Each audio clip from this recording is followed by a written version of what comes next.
What's up, everybody? Welcome to the CanesInSight Daily Podcast, powered by Anajar and Levine Accident Attorneys. Decision day for Cortez Reading, safety target. Looking at Miami, NC State, some other schools, four-star player. His commitment to Miami would put Miami back in the top 10. Miami doesn't have a safety commit. Huge decision coming up. We'll talk about that. Also, continue our position previews, tight end position Miami is known for. College and the pros, you name it. Losing one of the better players in the country with Elijah Arroyo. Where can we get that one going at that position? I think it's going to be a pretty good one, but a lot of production to replace with Arroyo. First, I want to talk about some folks that don't need to replace too much production. They are locked and loaded. That is Anajar and Levine Accident Attorneys. If you or someone you care about an injured accident, significant compensation, 100-7 free, 1-800-744 back control of your life with Anajar.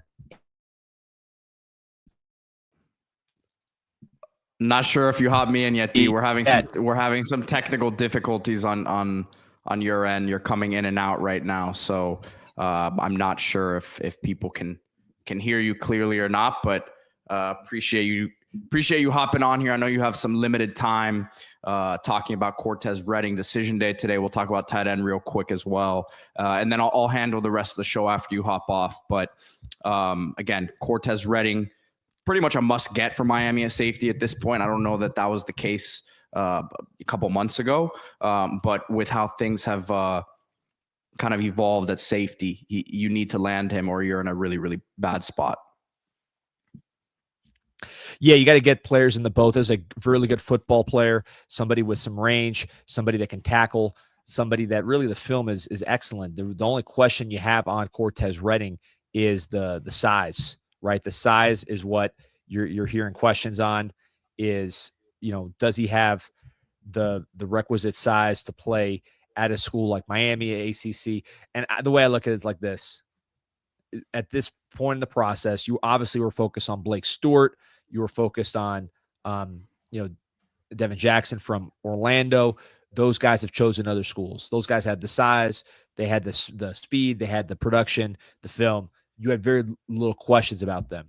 With Reading, obviously, look, you would not be getting that whole package with the size included. That's why he's maybe not rated as high. Although the truth of the matter is, I think from a recruiting ranking standpoint, he's rated right with those guys. I mean, in some cases, I believe he's ranked ahead of Blake Stewart. Perhaps he's ranked pretty high. If Miami gets him, they would jump into the top 10 of the recruiting ranking. So when it comes to Cortez Reading, I think if you're Miami, you need a safety.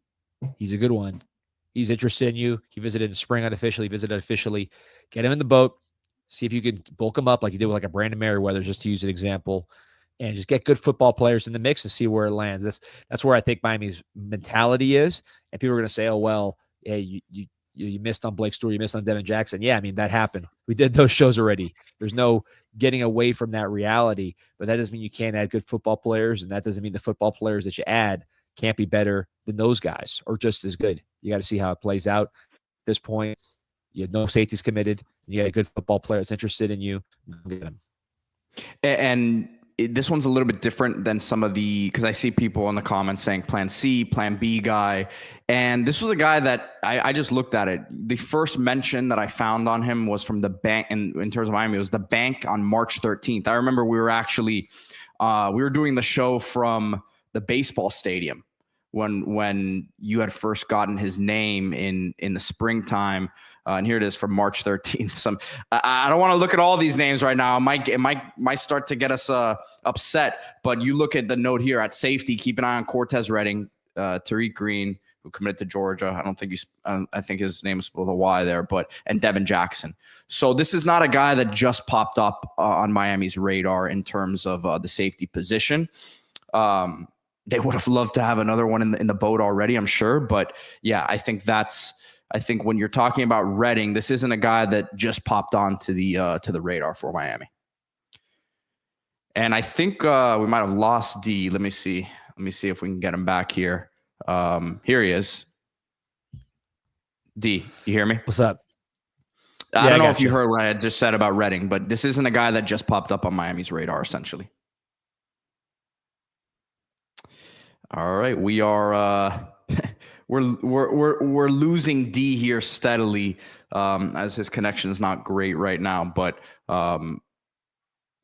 Miami, I think in a solid spot today. We'll see what ends up happening. The announcement's at 4:00, so let me pull it up real quick right here. And yes, we will be going live. I'm not sure if D's gonna be able to join, but I will definitely be on. So here it is today, 4 p.m. I don't know. I know this is a 247 graphic, but I don't think it's like a 247 stream. I'll try to get an Instagram live going for you guys, so that we can at least try to see it live like we did the other day with Samorian Wingo. So it's nice to always watch these announcements. Obviously, when they pick Miami. Let me see. D, I see you moving back screen here. I'm going to try to bring him in one more time. If it doesn't work, then it doesn't work. But yeah, not looking good right now there in terms of getting D on. It's all good. We will get to the tight end position here in just a second. Irma saying in Heatherman's defense, I would love to see a box safety added. Definitely would like to have one, in this class. I think you have a lot of guys who kind of fit that description on the roster right now. Even a guy like a Bobby Pruitt that, yes, he's playing linebacker, but he's going to be used in a versatile role. So we'll see what happens today with Cortez Reading. I think Miami's in a solid spot there, but got to wait for this announcement here. Let me pull up his highlights, actually, because I haven't pulled those up today, and we're getting a lot of comments about him here. But as D Money just mentioned, I think the only question you really are going to have on this guy is the size, right? This isn't the biggest safety in the world, but the ball skills he's listed as 6 foot 175. I don't know if that's a verified 6 foot, as we'll pull up the film here real quick, but you'll see the ball skills all over this tape, and then his ability to go the other way with it. And D talks about it all the time. You want guys who are scoring touchdowns on defense. It shows you their ball skills, and with the ball in their hands, the type of athletes they are. Again, here, great break on the ball from the deep safety spot, and then immediately going the other way with it. Rich says Reading needs 15 pounds in his frame. I agree. I think that's kind of what we're getting at here, but 15 pounds, I don't think should be 10, 15 pounds. You should be able to put on, pretty early on. Irma says we've taken a lot of skinny safeties. I think that's why Devin Jackson from Orlando area was such a big target for Miami. And someone had asked us yesterday, would you rather one Devin Jackson or 3 of some of these other offers that have come out? And I'm not talking about Reading in this case, but that's why Jackson, not to continue to cry over spilled milk there, but that's why Jackson wasn't important. But you see Reading here, boom, look at that laying the wood. So yeah, he's playing bigger than his size, and once he gets some weight on, I'm not really concerned about the physicality. I think his height is more of an issue to me. But yeah, Blue's asking if he's a Marcus Joyner. I'm not sure that he's that. Marcus Joyner was twitched up, man, and physical. You remember watching those hits? He was hitting like a linebacker consistently. But Trey Moore asking if there's still a chance with Devin Jackson. We mentioned it yesterday. Going cross country to Oregon, it's that has happened before with Florida kids, but I'm sure Miami's not going to give up there. Will Harris, obviously, I had that relationship with him. That's a wait and see one. I think that's a more likely flip than some of the other ones that are out there, like a Derek Cooper or James Johnson, for example. But consistently all over this tape, what you see is Reading, the IQ, the ball skills, the range at the position, and boom, the ability to come down and be physical against the run, on the perimeter as well. I say it all the time with these safeties, man. As even though Irma's saying, Irma, who made a good point earlier, that we would like to get another, bigger bodied safety in this class as well. I like guys who have a lot of tape and coverage, man, because that shows you that their defensive coordinators in high school aren't, everyone has a different skill set, But boom, here it is again, getting out to the flat, getting downhill, recognizing the play there.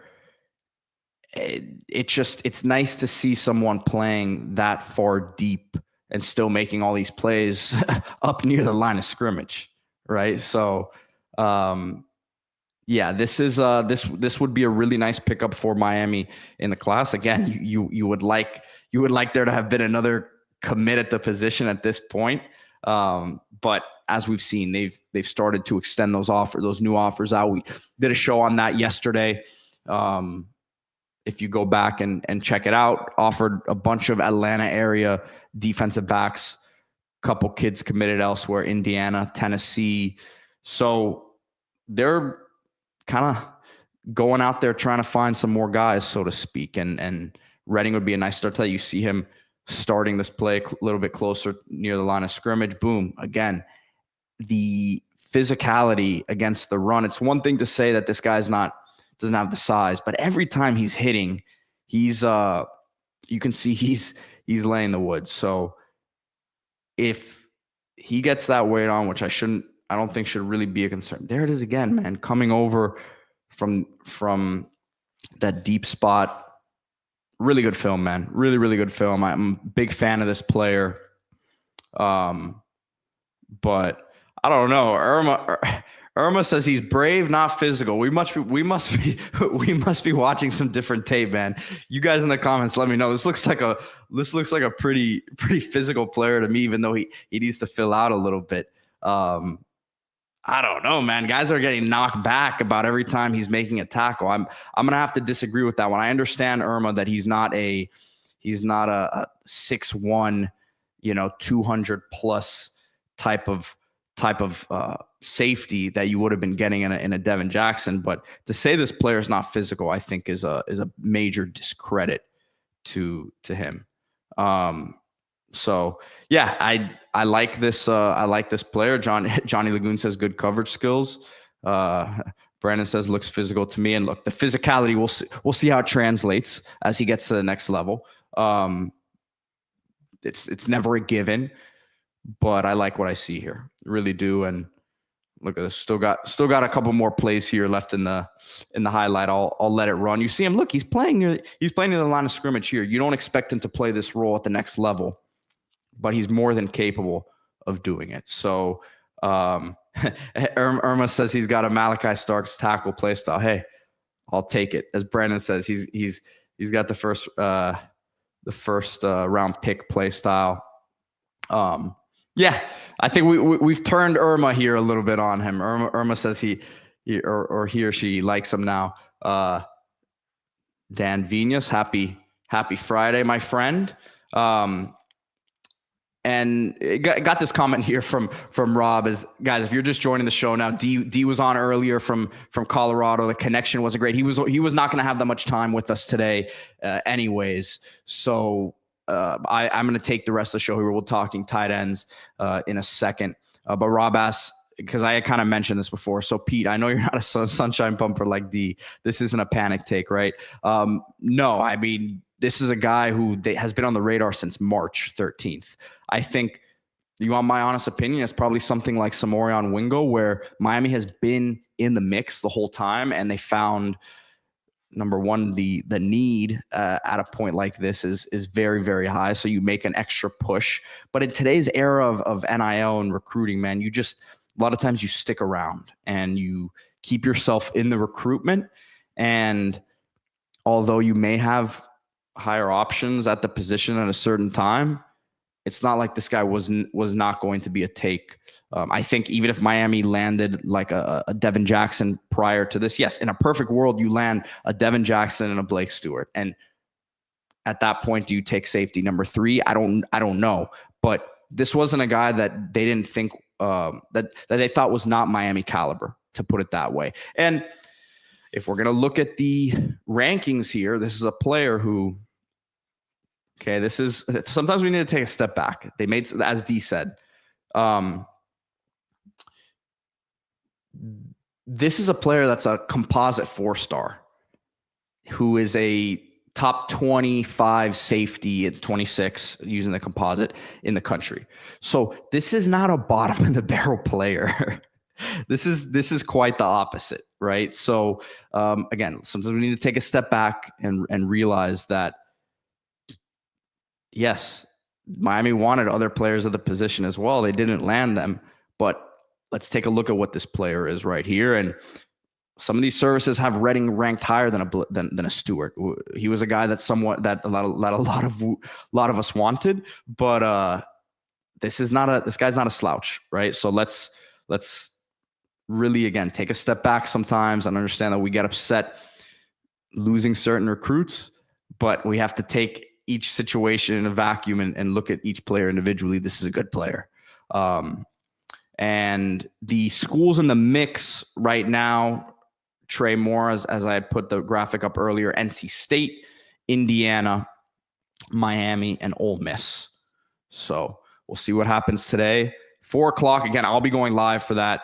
And yeah, so I guess Rich says Reading is ranked number 21. Cortez Reading is the 21st ranked. So this is on 247's rankings. He is the Reading's 21st ranked safety, and Blake Stewart is number 34. So look, these aren't our opinions. These are not that we always agree with the rankings and all that, but this is what the national people are saying. So let me get a look at some of these comments, guys. Again,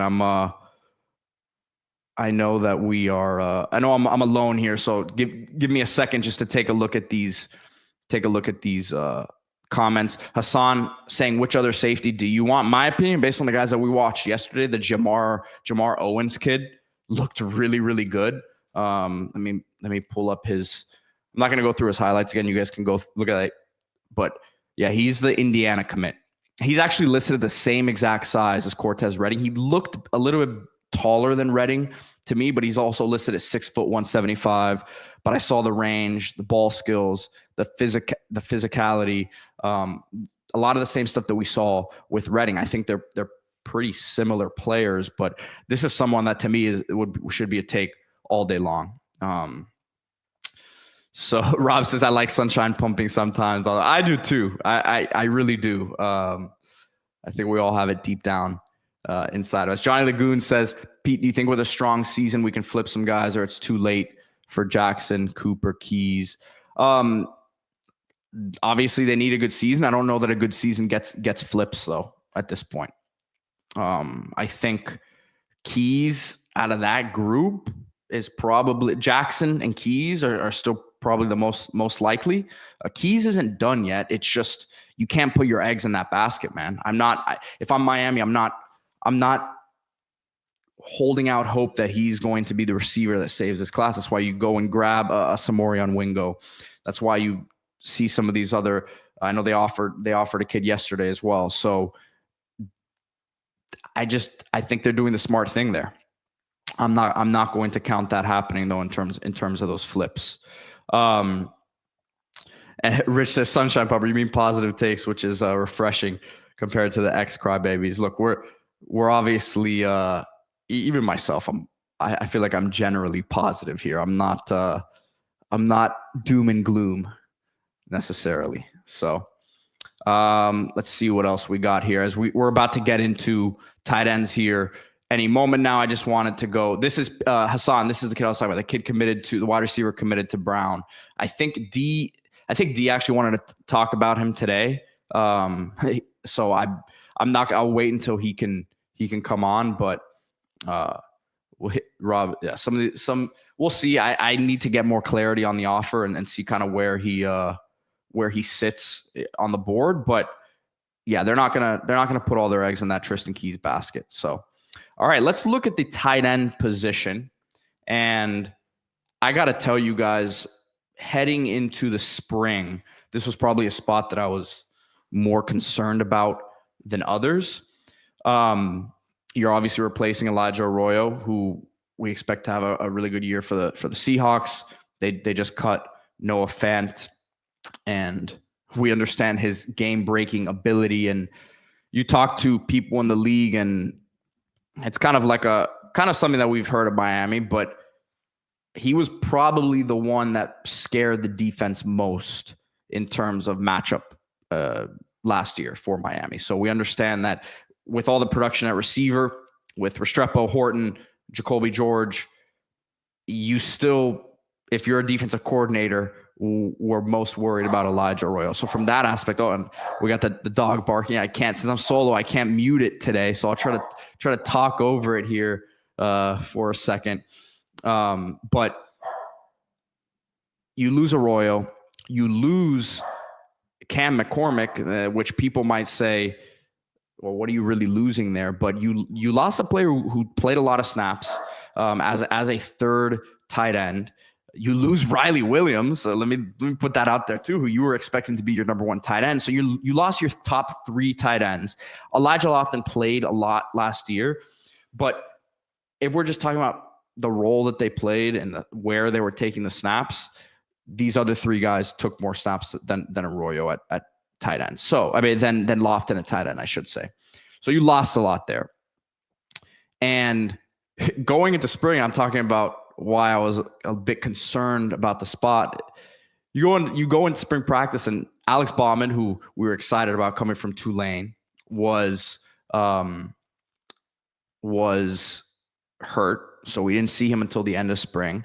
You had Luka Gilbert and Brock Schott as true freshmen, early enrollees who Luka Gilbert to me physically was very impressive in terms of some of the blocking stuff that we saw. He wasn't as stiff as maybe you would have thought for a 6'7" tight end who was used a lot as a blocker in high school. And then Brock Schott took him a little bit to get going. He's turned the corner. Someone we've heard in the summer here has had a really good upward trajectory in terms of the workouts.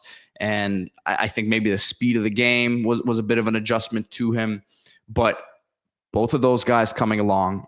Alex Bauman, we talked about the other day, I believe is going to be a big part of what Miami does, moving the chains, red zone, 7 touchdowns last year. I think you could see something similar, man. I think you could see 8 to 10 touchdowns out of this guy. I really do. I think he's going to have a couple multi-touchdown games. So I'll go on record with that right now. And I think just Carson Beck's history throwing to the tight end bodes very well for Bauman. You're going to see, as I mentioned on the show the other day, something I've heard, probably a lot more 12 personnel than we've been accustomed to, even though we did see 2-3 tight end sets times last year. Lofton is going to be a move guy. He's not going to be used as your traditional tight end, as we've talked about time and time again. So you're going to see him used in creative ways.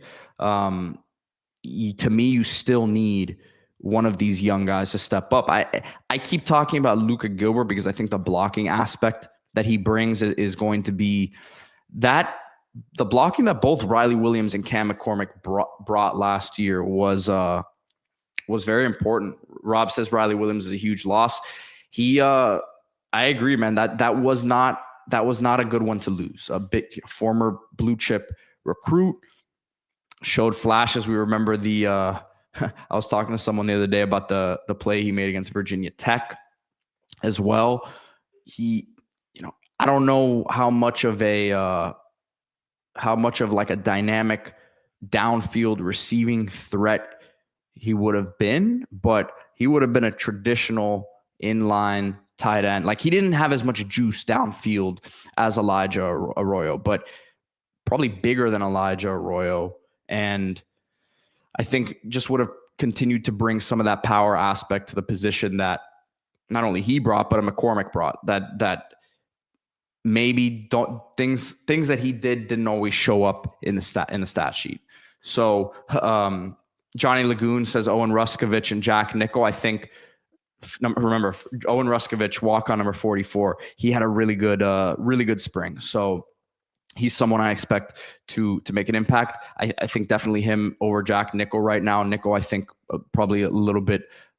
I would say probably Luka Gilbert and Schott ahead of Nickel right now, even though Schott's probably not in the same bucket as those guys. But I would say Ruskovich over nickel right now in terms of the pecking order there. So Johnny says, I think those will be the blocking tight ends. I'm telling you, don't sleep on Luka Gilbert to be in that mix. Let me find some stuff. I think we had a post. We don't have it. We don't have it. Now I'm just gonna say it because it was out there. But there was a video that we had posted during spring where Luka Gilbert was blocking Ruben Bain, and he won the rep pretty handily. We were told to take the video down, so we did. But I don't know if any of you guys remember the rep. I'm trying to find to see if I have any other stuff on, or if I can find any other clips of Luka Gilbert in practice. But let me pull up his high school stuff real quick. Juan Manuel says, "Hey, where's D Money? D was on with us earlier for a couple minutes. He had limited time as it was, but his service was not very good. So I am running the show solo today." Let me pull up these Luka Gilbert highlights. So Lakota West High School, Westchester, Ohio, good program out there. And this is a guy who's 6'7", but not awkward out there. So let me see here. Sorry, guys. These solo shows can be a lot sometimes in terms of trying to pull up this media. But listed as 6 foot 250. I don't think that was far off from what he was. But I mentioned this when I watched this tape. I was very impressed at how the OC used him, all over the formation. But here he is, contested catch.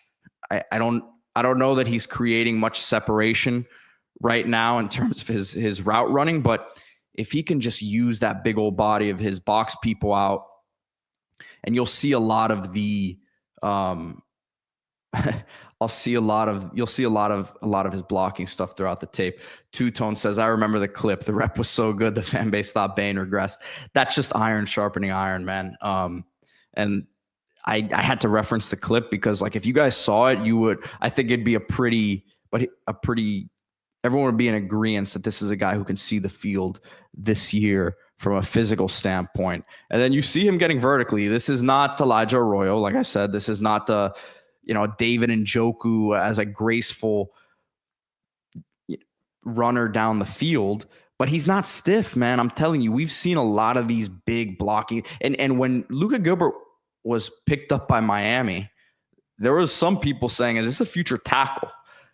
Hey, I'm not going to completely still count it out as he continues to grow, but this is what I like to see, man. That downhill blocking. Like I said before, I give his OC credit because they used him in a variety of ways. Look at him here, getting that second level, finishing the block. So this was a really good get. This was what was his ranking coming out of high school? This was a highly ranked tight end. We don't really talk about what Cody Woodle did last year, but he got between Schott and Gilbert, as Gilbert was a top 20 tight end, but you see some of these clips here. I don't know. This is closer to top 10 to 15 range to me. Nick West says, "I think Gilbert ends up a tackle," and that was a sentiment from a lot of the fans coming in when he came in, or when he committed, I should say, as I just mentioned. But again, man, some of this stuff that I saw in spring, at least, he will be a very interesting one, as it is always with a lot of these freshmen, to see those transformations that were made over the summer, because what he was doing in terms of putting weight on and maintaining it during the spring was also happening during practice. So now you give this guy a full off season where he's really just worried about weight room and nutrition, and you see him here out wide. Right. So this is not, they didn't just use him as an inline blocker. You see him here. I really like this player, man. Really, really like this player. Rich says, "I don't want to see that converting tight at the tackle nonsense under mirror ball." Look, if someone's going to do it and think it's going to work, then I'll trust mirror ball. But I tend to agree here, man. I think the way they're recruiting at offensive line, they're not going to need a guy like this to to come in there. But we've seen them use extra tackle formations, right? That's something that Mirabal has utilized here, and Cristobal have utilized, and Shannon Dawson the last couple of years. At times we saw Matt McCoy a bunch near the goal line, short yardage, and they could kind of see this guy potentially as that, obviously lining up as a tight end, but just as like an extra blocker in the formation. So this is, I know we've kind of gone a bit here on Luka Gilbert before really talking about like an Elijah Lofton, who kind of just glossed over him, but expect him to be one of Miami's most important weapons on the offense this year. We talked about him at length, the impact that he made last spring, really at running back when Miami was hurt. And I think just the nature of Miami's offense last year, the way it was so Cam Ward driven, Lofton wasn't needed to be a huge factor. He played a certain role. He scored some touchdowns. He was a nice little gadget piece. We saw glimpses of what he could do with the ball in his hands, but you didn't need him to be a player that was out there every drive necessarily. I think we see that more this year, and I think he's going to confuse a lot of people, especially early in the season when they're trying to figure out how do we defend this guy. And you're going to be able to mask a lot of different formations when you see the huddle break and he's in there, because of the ability, as D-Money's talked about. He can play a fullback role. He can play a running back role. He can play inline tight end. I don't think they're going to be doing that all that much with him because you have Baum in there as well. But you can put him in the slot. You can spread him out wide. He's just, as we've talked about, such a unique body type in terms of really a quick. He's not going to flat out run by guys, but he's got some giddy up. He's got some juice, and the quicks, man, can make people miss, can run you over. And the instincts with the ball in his hands, I think his vision, he has the vision of a running back. So when he gets the ball out in the flat as a tight end, if they throw him a screen, he can see what's in front of him and make the play. Trey Moore asking tight end too. I think that Bauman is going to be your traditional tight end, but to call Lofton tight end too, I don't know that that's going to be legitimate. I think he still ends up having more touches overall than Bauman. But when you think of tight end, I think you'll think Bauman. When you think of Elijah Arroyo, you'll think offensive weapon. That's going to happen a lot. When you think of Elijah Lofton, you're going to just think of an all-purpose offensive player for Miami. So I don't want to call him tight end too. We'll call him offensive weapon 1. How about that? So and Rich says Lofton won't be lining up a tight end. It's not that he won't be, but like if you guys see him in person, he doesn't look like your traditional tight end. So I don't see them utilizing him that way. You have Bauman for that, and I think you're going to move Lofton all over the place. Lofton, guys, he's 6 foot, if that. So he's not your normal player at that spot. So we like to put players in these boxes sometimes. I don't know that's how the coaches look at it. And look, he can block. Let's make that very clear. But I like him more as a lead blocker. So yeah. Nick West says he's really that short. Look, I'm not gonna be getting into a height game here, but he's a unique build. He's a unique build. Not to say he can't be Miami's best offensive player this year, but yeah, height's not what is his strong suit. So I don't want people to kind of get the wrong idea there. Juan Manuel says Lofton to me is built like Jerome Bettis, 6'1", 245. Yeah, I mean, probably not too far off there. But yeah, that role is going to be very, very interesting to watch. We'll see how many touches he gets out of the backfield, because we know that this backfield is in a good spot right now with Mark Fletcher, Jordan Lyle, and Marty Brown, but he got some touches there last year near the goal line. Why not again this year? Elijah Lofton, I think, in for a really nice season. And I think Carson Beck will find him to be somewhat of a security blanket and someone that, again, they can just get the ball out to quickly in a variety of different ways. And he's a chunk player. So, yeah, that's what I got on Lofton. Ulysses says, sup, talk to me about Malachi Tony star in the making. Yeah, man, we talked about Malachi a lot yesterday on our wide receiver preview. A guy who I expect to be Miami's, I'll say it right now, I think he's going to be Miami's number 2 receiver this year in terms of production. I think CJ Daniels will be Miami's number 1 receiver, and I think Malachi Tony, when it's all said and done, will be Miami's 2nd most productive receiver. So I'm going to go out there on a limb right now, just based on what I'm hearing. I think he's become undeniable, and he's asserted himself in that room as a vet, essentially. And we saw how he finished the spring game. We know that during spring he was making plays left and right. So yeah, that's my thoughts on Malachi Tony. Gmo saying, Pete, you act like JoJo don't exist. Listen, I think JoJo could be number 3 in terms of production. And we said it yesterday. It's not that I don't think like JoJo is a spectacular talent. And I think JoJo could be kind of like we were just talking about with Arroyo last year. Maybe JoJo's the guy that scares the defense the most. But if we're talking about pure and can be a game changer in a way that Daniels maybe can't. But I just gotta see it. Gotta see it. I know you could say, well, we gotta see it with Malachi Tony too, but I'm telling you right now, the buzz about Malachi Tony right now is different than what the buzz was about JoJo Trader last year. JoJo Trader was not ready physically yet, and he's much closer to where he needs to be now to make that impact. I just think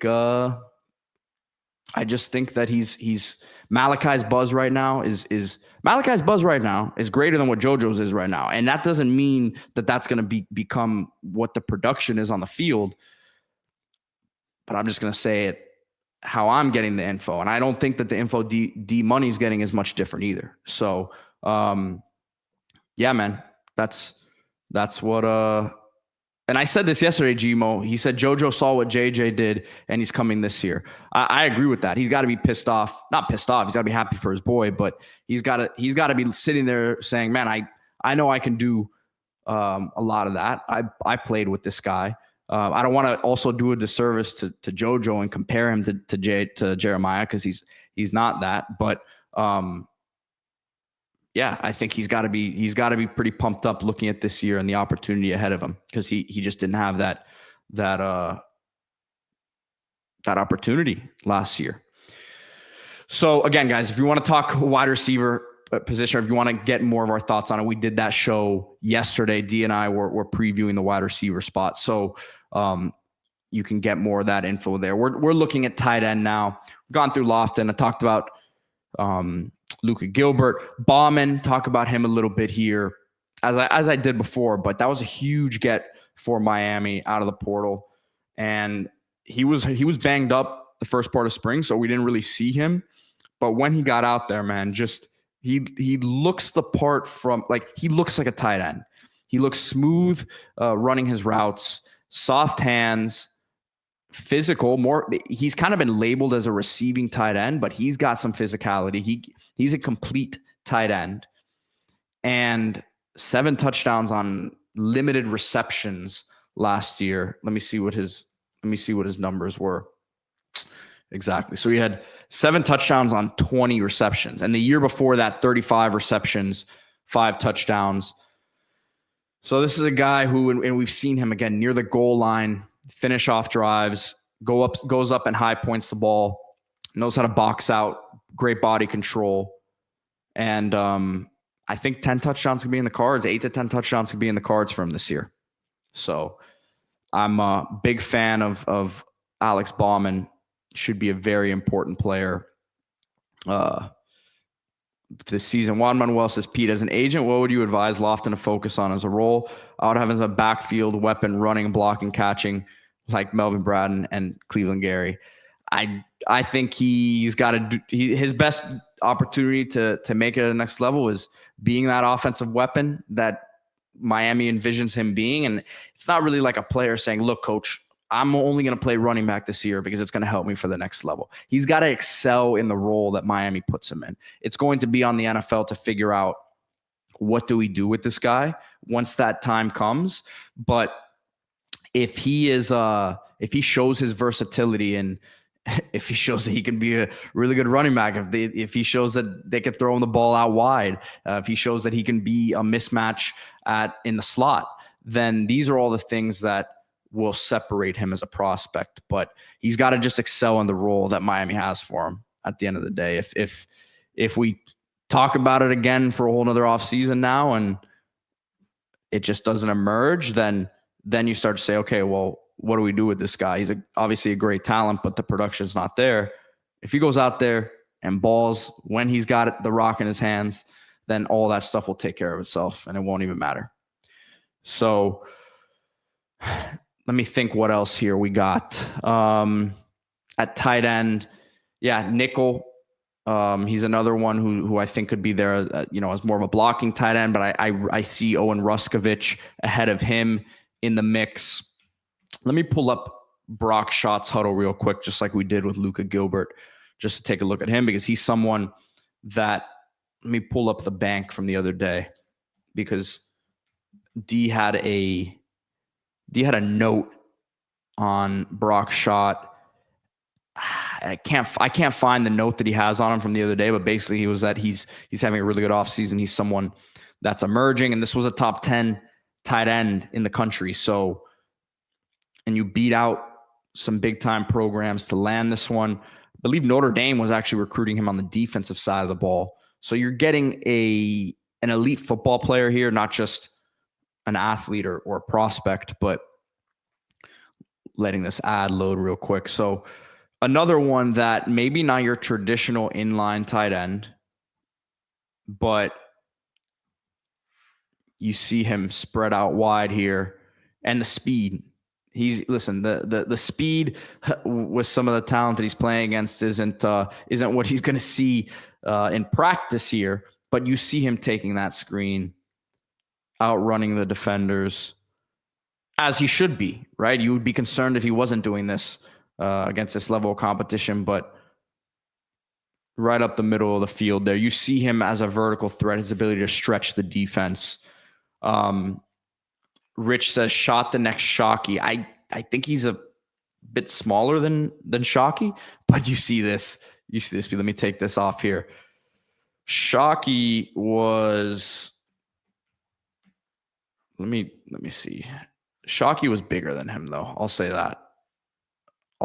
So trying to pull it. Yeah. So Shockey was 6'5", 250. I mean, Brock Schott's probably closer to 6'2".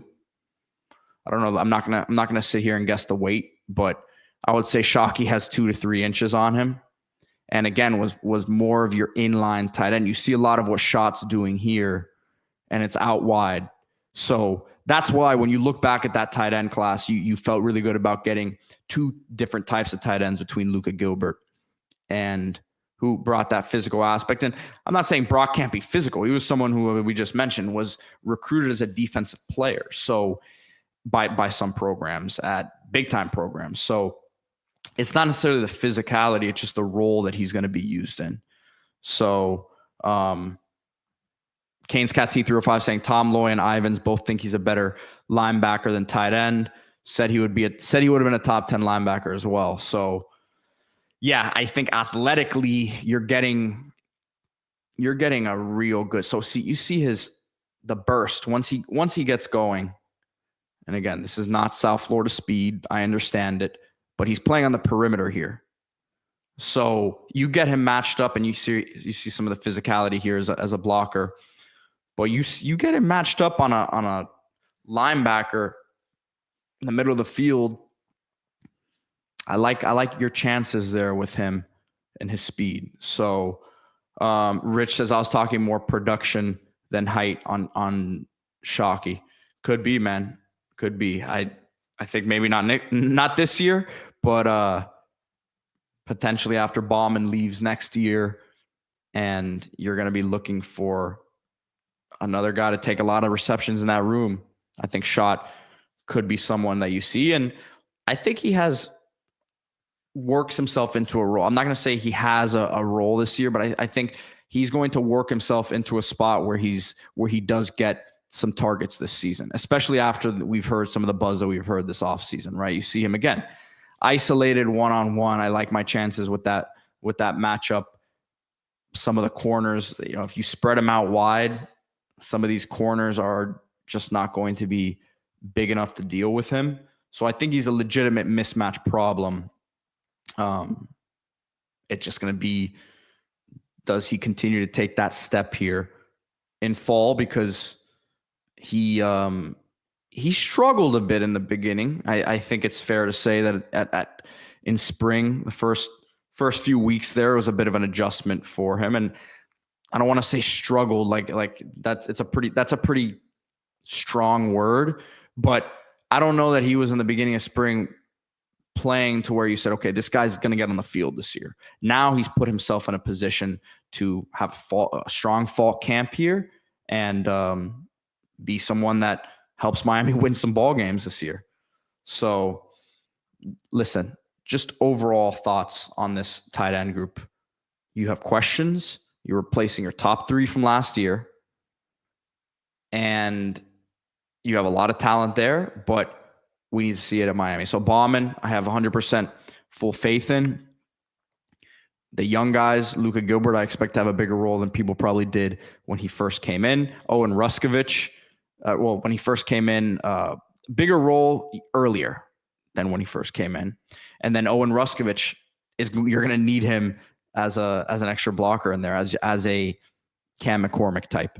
So yeah, man, excited about this spot. Carson Beck has traditionally liked throwing to the tight end like I said. So yeah, we'll see what happens here in the coming days as fall camp gets started in the next week or so here. Trey Moore asking, are you going to be going to the fall camps and giving us updates in your car? Yes, I will be up there. I'll be doing the updates. I'm not sure if I'm doing the car thing, man. I have a more professional setup now. I might be able to do something from like right outside of Green Tree. We'll see. But yes, we will have the updates starting next week. And we got media day coming up too. So we're going to be doing a lot of interviews with these guys on the current roster. Kirk, appreciate you hopping on here. Good morning to you. Thank you to everyone who's on here. Hit that like and subscribe. Let me see what else here we got. Any other questions on the tight end spot right now before I move off of it? And of course, as always, guys, we got a big event. Not as always, but as happens a lot here, we have a big event this weekend, Canes Connection event. As our boy Johnny Lagoon says, he loves to go to these events and chat it up with the players. And we have a meet and greet. So pulling it up right now, star-studded event out there. David Blay, JoJo Trader, Bobby Pruitt, and Markeith Williams. Markeith Williams, man, that's someone who I think his name's gone under the radar a little bit this offseason. I've always been a big fan of his ability in coverage. Hopefully the new defensive coordinator kind of sparks some life into his time here at Miami. Oh, wait, this was last week? Excuse me. I'm sorry, Johnny Lagoon. D-Money told me to go to their page and pull it up. So, yeah, I guess there's no event this weekend. Apologize about that. But either way, we can always go to the Miami Hurricane team store and support MiamiHTS.com directly across from campus. So is there another one this week, Johnny, that I don't know about? I'm on the Canes Connection page, and I was on the Miami HTS page. I didn't see it. This is bad on me. I should know. But yeah, I don't see anything here. So, oh, here it is. It's Armando Blunt. Here it is. Armando Blunt, Tony Johnson, Keelan Marion. I am sorry, guys. Completely messed that one up. We got to get Miami HTS to tweet that out also. But here it is. This Saturday, July 26th, 3 to 4 p.m. So in a couple days here. Actually, tomorrow. Sorry. Summer, man. Throwing off with these dates. Armando Blunt, Tony Johnson, Keelan Marion, Ahmad Moten Sr. So big time event. You got a couple of Miami's most important defensive linemen there. Big time transfer receivers, and Keelan Marion and Tony Johnson bringing some veteran leadership to that group. And Tony Johnson, 48 catches last year at Cincinnati. I think going to bring a nice piece to that room. Keelan Marion, we'll see what his role is going to be for Miami, but excited about what he brings as a returner as well. So, guys, I appreciate you guys hopping on with me today. I'll be back on at 4:00, maybe a little bit before that, for Cortez Reading's announcement. Remember to hit that like button, subscribe to the channel. Go Canes.